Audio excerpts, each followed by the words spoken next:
اوكي. التوك النهاردة هيكون عن السعي، علشان بصراحة اليومين اللي فاتوا دول كانوا صعبين جدا، وكان غصب عني لازم اكمل. وامبارح كنت صاحية تقريبا 23 ساعة، امتحان شفوي، ورجعت المفروض ان انا اقعد اذاكر تاني عشان عندي تاني يوم الصبح امتحان عملي وشفوي، فكان غصب عني لازم اسعى. بعدين وانا قاعده بذاكر جه في بالي كده، هو ربنا هيساويني انا كشخص بيلم السكاشن مثلا قبل الامتحان بكام ساعه، بشخص مذاكر السكاشن دي من اول الترم مثلا. وحسيت كده انه طب ما خلاص فاكس وهقفل وانام. بس جات قلت هو انا ماليش دعوه بالنتيجه، انا ليا بالعمل اللي انا بعمله، ومفروض ان انا اسيب الباقي على ربنا.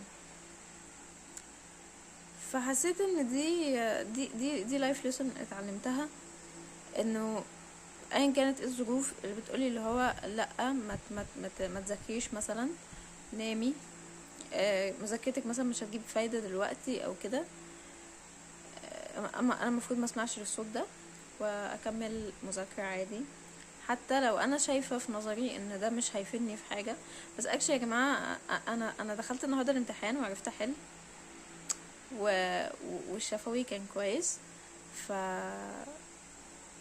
فعلا ما علينا الا ان احنا نسعى ونعمل اللي علينا وبزيادة كمان لحد اخر لحظة. بجد لحد اخر لحظة ببقى خلاص على لجنة الامتحان كده، وبراجع على الجزئية اللي انا مش فاكراها مثلا او مش فاهماها. فنعمل اللي علينا لحد اخر لحظة، ونسيب الباقي والنتيجة على ربنا. احنا ملناش دعوة بالنتيجة ونسيبها على ربنا.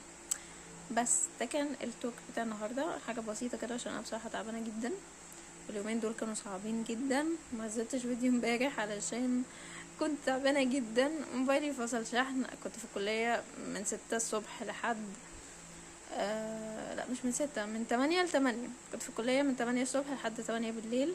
رجعت موبايلي فاصل، ما عرفتش اصور اي حاجه، وانا نفسي كنت فاصله يا دوب الحق اذاكر والم اللي ورايا يعني. بس حاسه الفيديو جاي هيكون عن الديسيبلين، علشان دي حاجه مهمه قوي، انه نستمر في الحاجه رغم انعدام الشغف اللي هو انا فيه دلوقتي ده. فبس يا